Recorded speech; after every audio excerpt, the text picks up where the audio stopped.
નમસ્કાર વિદ્યાર્થી મિત્રો, ધોરણ 12 બોમ્બ પાઠ નંબર 7 અંકુશ વિશે આજે આપણે સમજવાનું છે. તો આપણે પ્રસ્તાવનાથી શરૂઆત કરીશું કે ધંધાકીય એકમ નિશ્ચિત ધ્યેયને સિદ્ધિ અર્થ સ્થાપવામાં આવે છે.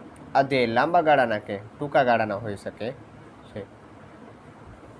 લાંબા ગાળાનો અથવા તો ટૂંકા ગાળાનો હોઈ શકે છે. ધ્યેયની સિદ્ધિ માટે વિવિધ પ્રવૃત્તિઓને આયોજન કરવામાં આવે છે. ઘણી બધી પ્રવૃત્તિઓનું આયોજન કરવામાં આવે છે. આયોજન અમલમાં મૂકવા માટે વ્યવસ્થા તંત્રની રચના કરવામાં આવે છે.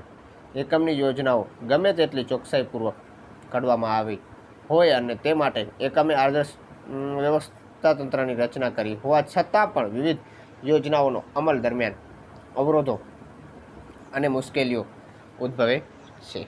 આ પરિબળોને દૂર કરીને આયોજન અનુસાર કાર્ય થાય તે જોવાની કામગીરી અંકુશની છે. અંકુશ એ યોજનાને પાર પાડવા માટે કર્મચારીઓની પ્રવૃત્તિઓની ચકાસણી કરવાની અને ભૂલો સુધારવાની પ્રક્રિયા છે. ચકાસણી કરવાની અને ભૂલો સુધારવાની પ્રક્રિયા છે. હવે જોઈશું આપણે અંકુશ શું છે તેના વિશે આપણે સમજૂતી મેળવીશું. અંકુશ તો કે સંચાલનની પ્રક્રિયામાં કર્મની દ્રષ્ટિએ આયોજન એ પ્રથમ કાર્ય છે અને અંકુશ એ છેવટનું કાર્ય છે. ટૂંકામાં આયોજન એ સંચાલનની પ્રક્રિયાનું પ્રથમ સોપાન છે અને અંકુશ છેલ્લું સોપાન છે. જ્યારે આયોજન મુજબ કાર્ય નક્કી થાય છે, વ્યવસ્થા તંત્રમાં તે મુજબ સત્તા અને જવાબદારીઓની સોંપણી થાય છે. આમ કામગીરીની શરૂઆત થાય ત્યારથી જ અંકુશનું કાર્ય પણ શરૂ થાય છે. સંચાલનમાં થતા કાર્યોની પ્રગતિ તેમની આયોજનમાં નક્કી થયેલા ધોરણો સાથે સરખામણી અને આવતા વિચલનોની જાણકારી મેળવવાનું કાર્ય અંકુશ કરે છે.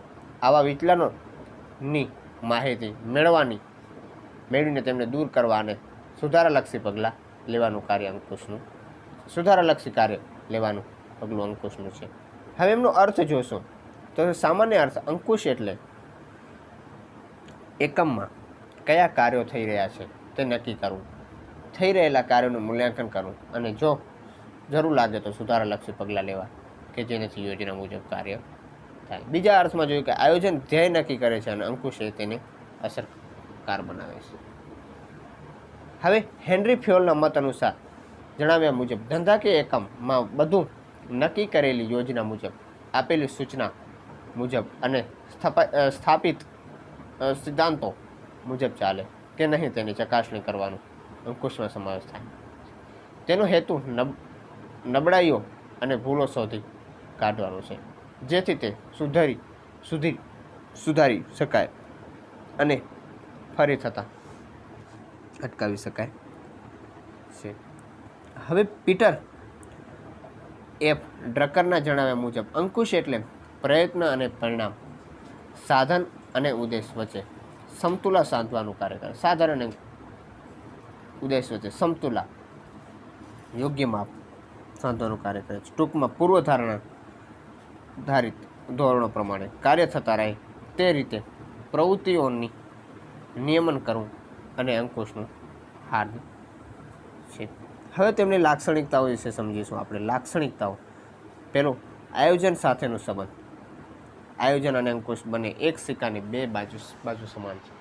આગળ પણ તમે વિદ્યાર્થી મિત્રો જોઈ ગયા છો કે આયોજન એ એક સિક્કાની બંને બાજુ છે. આયોજન યોજના કરવાનું કાર્ય કરે છે અને અંકુશ યોજના મુજબ જ કાર્ય થાય છે કે નહીં તે જોવાનું કાર્ય કરે છે. જેથી આયોજન અને અંકુશ જોડિયા બાળકો સમાન છે. આયોજન અને અંકુશ જોડિયા બાળકો સમાન છે. આયોજન વિના અંકુશ અશક્ય બને છે. બે જોશું દરેક સપાટીનું થતું કાર્ય. અંકુશનું કાર્ય સંચાલનની દરેક સપાટીએ થાય છે. તે કોઈ એક વિભાગ કે ખાતા પૂરતું મર્યાદિત નથી. અંકુશનું કાર્ય સંચાલનની દરેક સપાટીએ અધિકારીઓ કે હોદ્દેદારો દ્વારા તેમના તાબેદારો કે કર્મચારીઓ પર કરાતા હોય છે. અંકુશમાં પ્રમાણમાં વધારો ઘટાડો કે સંચાલનની સપાટી પર આધાર રાખે છે. 3. સતત પ્રક્રિયા. એકમની પ્રવૃત્તિઓમાં ઉપર એકવાર અંકુશ રાખ્યા પછી કાયમ માટે બધું આયોજન પ્રમાણે થશે તેવું માનવું ભૂલ રહેલું છે. વાસ્તવમાં દરેક કર્મચારીઓની પ્રવૃત્તિઓ ઉપર સતત દેખરેખ રાખીને તેના વિચલનો દૂર કરવા પ્રયત્નશીલ રહેવું પડે છે. ગુણવત્તા જાળવવી અંકુશ અને ખર્ચ ઉપર અંકુશ જેવી મહત્વની સતત પ્રવૃત્તિઓ છે. 4. સંચાલનનું છેવટનું કાર્ય. છેવટનું કાર્ય સંચાલનમાં આયોજન દ્વારા એકમના ઉદ્દેશો નક્કી થાય છે. વ્યવસ્થા તંત્ર દ્વારા તેનો અમલ થાય છે. કર્મચારી વ્યવસ્થા ગોઠવી તેને દોરવણી આપવામાં આવે છે. ત્યાર પછી અંકુશની કાર્યવાહી શરૂ થાય છે. એટલે સંચાલનના બધા જ કાર્યો અંકુશ પહેલાં કરવામાં આવે છે. અંકુશ પહેલાં તેના બધા જ કાર્યો કરવામાં આવે છે. તે જરૂરી છે. અંકુશનું કાર્ય નિયમનનું છે, જે એકમની પ્રવૃત્તિઓમાં કાર્યરત થયા પછી જ શરૂ થાય છે. એટલે કે અંકુશ એ સંચાલનનું છેવટનું કાર્ય છે. 5. ભવિષ્ય સાથેનો સંબંધ. અંકુશ ભવિષ્ય સાથે સંબંધ ધરાવે છે. સંચાલક ભૂતકાળ ઉપર કાબૂ રાખી નહીં, તે ભૂતકાળના બનાવોનું અવલોકન કરી તેનું મૂલ્યાંકન કરે છે, જેથી તેનો લાભ ભવિષ્યમાં મળી શકે. અંકુશનો ઉદ્દેશ ભૂતકાળમાં થયેલી ભૂલો, બગાડ કે નુકસાન ભવિષ્યમાં ન થાય તેની કાળજી રાખવાનું છે. અંકુશ એ ભાવિ સુધારણા તરફનો ખ્યાલ છે. 6. રચનાત્મક પ્રવૃત્તિ. અંકુશનો સામાન્ય અર્થ કર્મચારીઓની કાર્ય સ્વતંત્રતા ઉપર તરાપ મારવાનો છે. તેવું કરવામાં આવે છે કે હકીકતમાં આ માન્યતા ખોટી છે. ખરેખર કર્મચારીઓ તેમની કાર્ય આયોજન મુજબ કરે કે જોવા અને તે મુજબ માર્ગદર્શન આપવું કાર્ય અંકુશ છે. એટલે અંકુશનું નિષેધાત્મક નથી, પરંતુ વિધ્યાત્મક છે.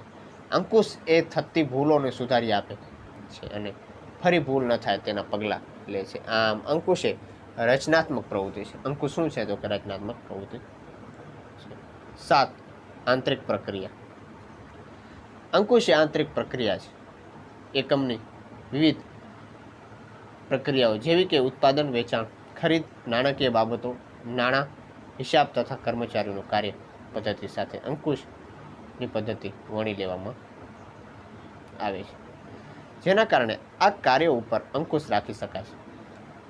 જ્યારે બાહ્ય પ્રક્રિયાઓ જેવી કે સરકારની નીતિઓ, ફેરફાર, તેજી મંદીની પરિસ્થિતિ, લોકોના મનવલણોમાં ફેરફાર ઉપર અંકુશ રાખી શકાતો નથી. 8. ગતિશીલ પ્રક્રિયા. અંકુશનું કાર્ય આયોજન સાથે સંકળાયેલું હોય છે. અંકુશનું જે કાર્ય છે તે આયોજન સાથે સંકળાયેલું હોય છે.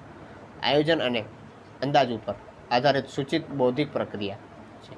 જુદા જુદા પરિબળો અંદાજો બદલાય છે, તે મુજબ આયોજન લક્ષ્યાંકો ફેરફાર થાય છે. તે મુજબ અંકુશ પ્રક્રિયા પણ ઝડપી પરિવર્તનશીલ કરવામાં આવે છે. જેવી રીતે આયોજન વધતું જશે એમાં પણ અંકુશની પ્રક્રિયા પણ ઝડપી પરિવર્તન કરવામાં આવશે. 9.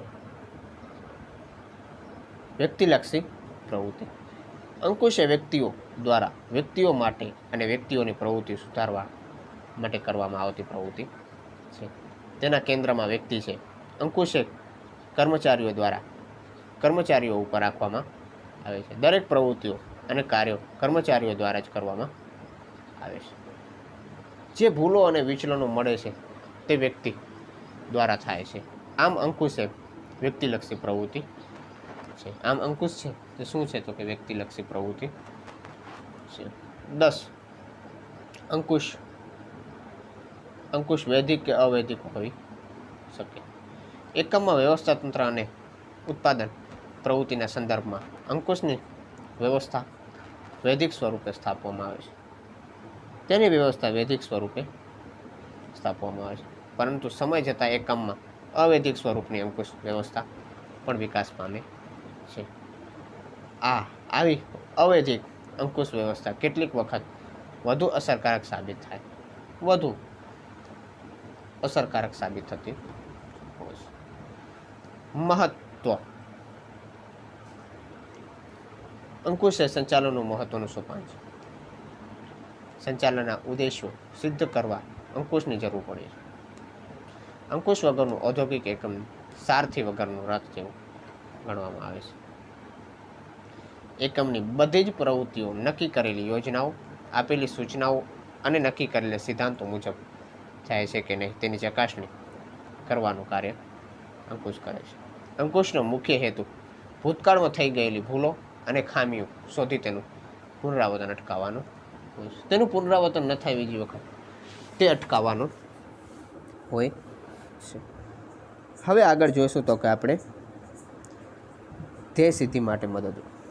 અંકુશ દ્વારા એકમમાં રહી ગયેલી ભૂલો અને ખામીઓ શોધીને સુધારાલક્ષી પગલાં ભરવામાં આવે છે.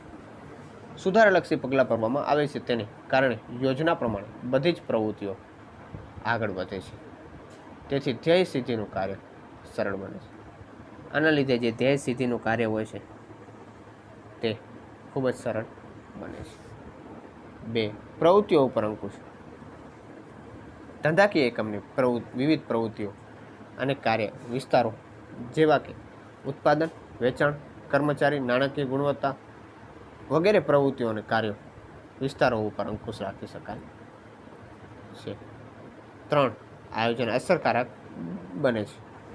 નિષ્ણાતોના અભિપ્રાયો મુજબ આયોજન રસ્તો નક્કી કરે છે. આયોજન હંમેશા રસ્તો તમને બનાવી આપે છે, જ્યારે અંકુશ રસ્તે થયેલી પ્રવૃત્તિઓનું વિચલનો તપાસીને સુધારાલક્ષી પ્રયત્ન કરે છે. આમ અંકુશને કારણે આયોજનના લક્ષ્યાંકો સિદ્ધ થતા હોવાથી આયોજન સફળ બને. 4. પ્રવૃત્તિઓ વચ્ચેનું સંકલન. ધંધાકીય એકમની વિવિધ પ્રવૃત્તિઓ વચ્ચે સંકલન સાધવાની અંકુશ પ્રક્રિયા મદદરૂપ થાય છે. અંકુશના લીધે જ એકમની બધી જ પ્રવૃત્તિઓ વચ્ચે સંકલન સંધાય છે. બધી જ પ્રવૃત્તિઓ વચ્ચે સંકલન સંધાય છે. 5. કાર્યનું મૂલ્યાંકન. એકમના અગાઉથી નક્કી થયેલા ધોરણો અથવા પ્રમાણે દ્વારા વાસ્તવિક સિદ્ધાંતોનું માપ કાઢી શકાય છે અને કાર્યનું મૂલ્યાંકન પણ કરી શકાય છે. વિચલનો દૂર કરે છે. અંકુશ એ સુધારાલક્ષી કાર્ય છે. તેના દ્વારા પ્રવૃત્તિઓમાં રહેલા વિચલનો તપાસવામાં આવે છે. પ્રવૃત્તિઓમાં જે વિચલનો હોય છે તેની તપાસ કરવામાં મદદરૂપ થતી હોય છે. તેને તપાસવામાં આવતા હોય છે.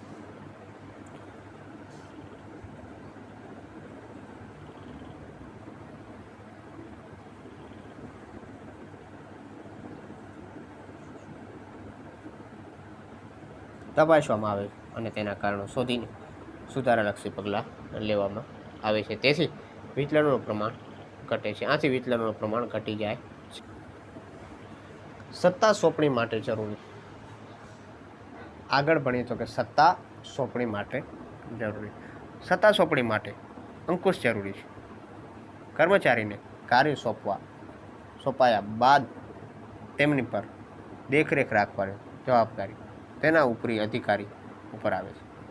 ઉપરી અધિકારી સત્તાની સોંપણી કરી શકે છે, પરંતુ ઉત્તરદાયિત્વ સોંપણી કરી શકતા નથી.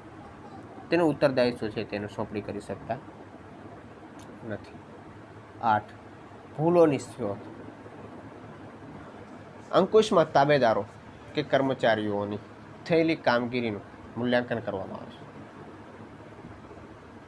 તેમની કામગીરી પર દેખરેખ રાખવામાં આવે છે. તેમની કામગીરી છે તેના ઉપર તેની દેખરેખ રાખવામાં આવે છે. પરિણામે અંકુશ દ્વારા તેમની ભૂલો, મુશ્કેલીઓ, ત્રુટીઓ અને વિચલનોને શોધી તેમની દૂર કરવામાં આવે છે. તેથી ભવિષ્યમાં તેમનું પુનરાવર્તન ટાળી શકાય છે. આથી ભવિષ્યમાં તેનું પુનરાવર્તન ટાળી શકાય છે. 9. લાંબા ગાળાનું આયોજન. લાંબા ગાળાની યોજનાઓના ઘડતરમાં અંકુશ મદદરૂપ થાય છે. અંકુશ પ્રક્રિયાને કારણે એકમની વર્તમાન પ્રવૃત્તિ અંગેની જ માહિતી પ્રાપ્ત થાય છે. તેને આધારે લાંબા ગાળાના અનુમાનો કરી શકાય છે.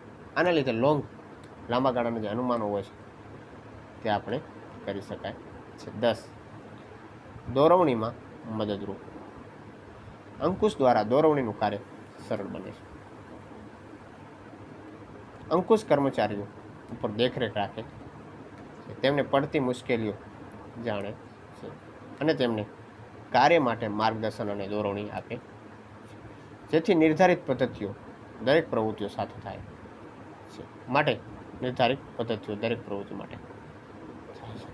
11 કાર્યક્ષમતાનું બેરોમીટર. ધંધાકીય એકમમાં અંકુશનું કાર્ય જેટલું ચોક્કસ તેટલું સંચાલનની કાર્યક્ષમતા વધુ. આથી અંકુશને સંચાલનની કાર્યક્ષમતા માપવાનું બેરોમીટર પણ કહેવામાં આવે છે. વિદ્યાર્થી મિત્રો યાદ રાખજો કે કાર્યક્ષમતાને શું કહેવામાં આવે છે? સંચાલનની કાર્યક્ષમતા માપવાનું બેરોમીટર પણ કહેવામાં આવે છે. હવે આપણે આગળ ભણીશું તો કે આયોજન અને અંકુશ વચ્ચેનો સંબંધ. આયોજન અને અંકુશ વચ્ચેનો સંબંધ શું છે? આયોજન એટલે ધ્યેયને સિદ્ધ કરવા માટે ઘડવામાં આવેલી બુદ્ધિપૂર્વકનું સૂચિત કાર્યક્રમ. તેનું ઘડવામાં આવેલું બુદ્ધિપૂર્વકનું સૂચિત કાર્યક્રમ. આયોજન એ ભવિષ્યમાં હાથ ધરાવતી પ્રવૃત્તિઓ ધ્યેયનું સ્પષ્ટીકરણ કરે છે અને તે ધ્યેય સિદ્ધ કરવા માટે કંઈક પ્રવૃત્તિઓ હાથ ધરવી પડે છે. ક્યારેક એના કેટલાક સમયમાં પૂરી કરવી પડશે. તે માટે કયા સાધનોની જરૂર પડશે તે અંગેની રૂપરેખા કે યોજના. જ્યારે અંકુશ કે ધંધાકીય એકમના આયોજન મુજબ આપેલ સૂચનાઓ મુજબ અને સ્થાપિત ધોરણો મુજબ કામ થાય છે કે નહીં તે ચકાસણી કરી. જો વિચલનો માલુમ પડે તો સુધારાલક્ષી પગલાં લેવાની પ્રક્રિયા છે. જ્યાં આયોજન હોય છે ત્યાં અંકુશ જરૂરી બને છે. જ્યાં આયોજન હોય છે ત્યાં અંકુશ જરૂરી બને છે. જ્યાં અંકુશ હોય ત્યાં અગાઉથી આયોજન થયેલું હોય છે. તેથી આયોજન અને અંકુશ એકબીજા સાથે સંકળાયેલા છે. માટે જ આયોજન અને અંકુશ એક સાથે જોડાયા. એક આયોજન અને અંકુશ એક જ સિક્કાની બે બાજુ છે. આયોજન અને અંકુશ એ સંચાલનના બે ખૂબ જ મહત્ત્વના પરસ્પર આધારિત કાર્યો કરે છે. આયોજનની સફળતાનો આધાર અંકુશ ઉપર છે. અંકુશ દ્વારા પ્રવૃત્તિઓ દ્વારા બીજી બાજુ અંકુશ કાર્ય અસ્તિત્વમાં આયોજન વગર શક્ય નથી, કારણ કે અંકુશ કાર્યમાં આયોજનના લક્ષ્યાંકો સિદ્ધ થયા છે કે નહીં તેની ચકાસણી કરવામાં આવે છે. એટલે જ આયોજનનું કર્યું હોય તો અંકુશ કાર્યનું કોઈ જરૂર રહેતી નથી. Planning and controlling and two side of the same coin. બે બાજુ છે કોઈનની, બે બાજુ હોય છે.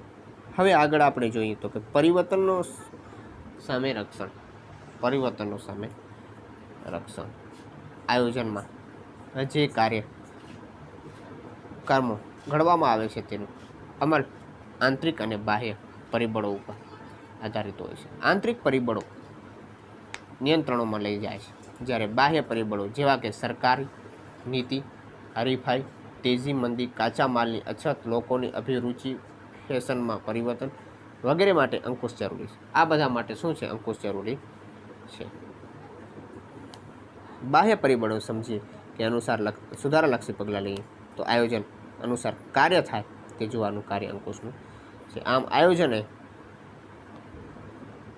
અને અંકુશ પરિવર્તન સામે રક્ષણ પૂરું પાડે છે. 3 અંકુશ માટે આયોજન પૂર્વ શરત. ધંધાકીય એકમના ધ્યેય સિદ્ધ કરવા યોજનાઓ ઘડવામાં આવે. યોજનાના મુજબ પ્રવૃત્તિઓ થાય છે કે નહીં તે જોવાનું કાર્ય અંકુશ દ્વારા થાય છે. અંકુશના કાર્યમાં આયોજન ધોરણો સાથે કામગીરી પરિવર્તનો સરખાવવામાં આવે છે અને વિચલનો ગણાતા સુધારાત્મક પગલાં લેવામાં આવે છે. આમ અંકુશના કાર્યો માટે આયોજન એ પૂર્વ શરત છે. હવે જોશું આગળ આયોજન એ અંકુશનો જન્મદાતા છે. આયોજનને કારણે જ અંકુશના કાર્યનો જન્મ થાય છે. આયોજનમાં નક્કી થયેલી પ્રવૃત્તિઓ ઉપર અંકુશ રાખવાનું હોય છે, જેથી આયોજન વગર અંકુશનું કાર્ય અસ્તિત્વ આવી શકે નહીં. આ હકીકત છે કે ધ્યાનમાં રાખીએ તો આયોજન અંકુશનો જન્મદાતા તરીકે ઓળખવામાં આવે છે. હવે જોશું આપણે અંકુશ પ્રક્રિયાના તબક્કા. અંકુશ એ સર્વવ્યાપી અને સતત ચાલતી પ્રક્રિયા છે. વિદ્યાર્થી મિત્રો, સર્વવ્યાપી અને સતત ચાલતી પ્રક્રિયા છે. દરેક ધંધાકીય એકમની આગવી વિશેષતાઓ હોય છે, અલગ વિશેષતાઓ હોય છે. જેથી અંકુશ રાખવા માટેની પ્રક્રિયામાં બધા જ એકમો માટે એક સરખી હોઈ શકે નહીં.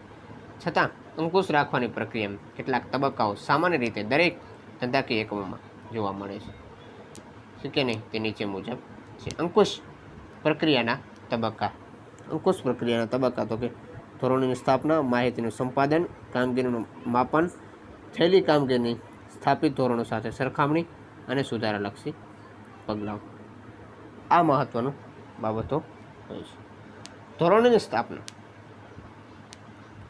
અંકુશ પ્રક્રિયાની શરૂઆત ધોરણોની સ્થાપના કરવાથી થાય છે. ધોરણો કે પ્રમાણો એ એક પ્રકારના માપદંડ છે. તેથી સાથે થયેલી કામગીરીઓની સરખામણીને તેનું મૂલ્યાંકન કરવામાં આવે છે. આમ અંકુશનો આધાર પૂર્વ નિર્ધારિત ધોરણો છે. નિર્ધારિત ધોરણો મુજબ કામ થાય છે કે નહીં તે જોવાનું કાર્ય અંકુશનું છે. નિર્ધારિત ધોરણો સંખ્યાત્મક કે ગુણાત્મક હોઈ શકે છે. આમ ધોરણો જેમને પાર પાડવાના છે તેઓ સમજી શકે તેવા સરળ હોવા જોઈએ. આવા ધોરણોમાં ભૌતિક પડતર, આવક, મૂડી વગેરે પ્રમાણે સમાવેશ થાય છે. આ ઉપરાંત નફાનો લક્ષ્યાંક, ઉત્પાદનનો લક્ષ્યાંક, ખર્ચનો લક્ષ્યાંક વગેરે હોઈ શકે છે. આમ લક્ષ્યાંકો લાંબા ગાળાના કે ટૂંકા ગાળાના માટે તૈયાર કરવામાં આવે છે. ધોરણોની પસંદગી ઉચ્ચ સપાટી સંચાલનની થાય છે. આ લક્ષ્યાંકો કર્મચારીઓને સમજાવવામાં આવે છે. કામદારો લક્ષ્યાંકો પરથી તેમની કામગીરીનું આયોજન મેળવે છે અને આ આયોજન ધોરણે જણાવવા સતત પ્રયત્નો કરે છે. હવે જોશું તો કે માહિતીનું સંપાદન. આ તબક્કામાં થયેલ કાર્યો અને વાસ્તવિક પરિસ્થિતિ અંગેની માહિતીનું સંપાદન કરવામાં આવે છે. માહિતી સંપાદન અંગે અંગત નિરીક્ષણ, મૌખિક અહેવાલ અને લેખિત અહેવાલ દ્વારા કરવામાં આવે છે. હવે જોશું કામગીરીનું માપન. પૂર્વ નિર્ધારિત ધોરણો પ્રમાણે જ કાર્ય થાય છે કે નહીં તે જાણવા માટે થયેલા કાર્યનું માપન જરૂરી છે. આ પ્રકારનું માપન સંખ્યાત્મક કે ગુણાત્મક બંને રીતે હોઈ શકે. સંખ્યાત્મક કે ગુણાત્મક બંને રીતે હોઈ શકે.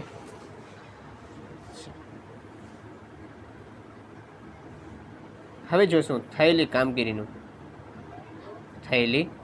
કામગીરીની સ્થાપિત ધોરણો સાથે સરખામણી. અંકુશના આ તબક્કામાં ખરેખર થયેલી કામગીરી કે કાર્યોની માહિતી એકત્ર કર્યા પછી તેની સ્થાપિત ધોરણો સાથે સરખાવવામાં આવે છે. આ સરખામણી કરવાથી કેટલાક પ્રમાણો સિદ્ધ થયા છે અને કેટલાક પ્રમાણો સિદ્ધ થતા નથી તે જાણી શકાય છે. હવે જોશું સુધારાલક્ષી પગલાં. સુધારાલક્ષી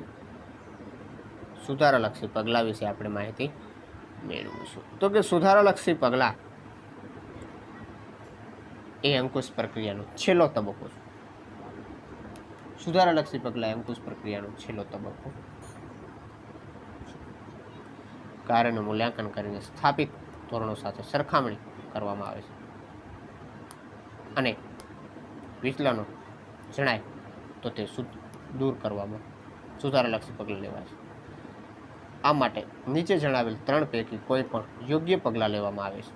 1. પરિસ્થિતિમાં ફેરફાર ન થાય. ધોરણોની સરખામણી કર્યા પછી પ્રાપ્ત થયેલા વિચલનો જો સામાન્ય હોય તો સ્વીકારવામાં આવે છે. આ માટે કોઈ સુધારાલક્ષી પગલાં લેવામાં આવતા નથી અર્થાત પરિસ્થિતિમાં ફેરફાર થયા નથી. 2. પરિસ્થિતિમાં ફેરફાર કરી વિચલનો દૂર કરવા.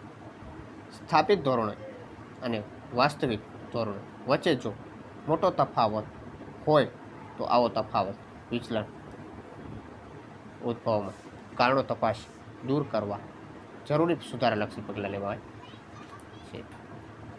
3. ધોરણોમાં ફેરફાર કરી નવા ધોરણો સ્થાપવા. સ્થાપિત ધોરણો સતતપણે સિદ્ધ થઈ શકતા નથી. તેવો અર્થ થાય છે કે સ્થાપિત ધોરણો ઊંચા છે અને તેમાં ફેરફારો કરવો જરૂરી બને છે. આવા સંજોગોમાં સ્થાપિત ધોરણોમાં જરૂરી ફેરફાર કરી નવા ધોરણો સ્થાપવામાં આવે. કેટલીક વાર સ્થાપિત ધોરણો કરતાં વધુ સારા પરિણામો હોય તો ધોરણો સુધારી ઊંચા ધોરણોની સ્થાપના કરવામાં આવે છે. આમ અંકુશકારી એ માત્ર વિચલનોને શોધવાનું નથી, પરંતુ એકમોના કાર્યને ધ્યેય સિદ્ધ કરવાનું ધોરણ હોય છે. આથી અંકુશ એ વિધ્યાત્મક પ્રક્રિયા અંકુશ એ વિધ્યાત્મક પ્રક્રિયા છે.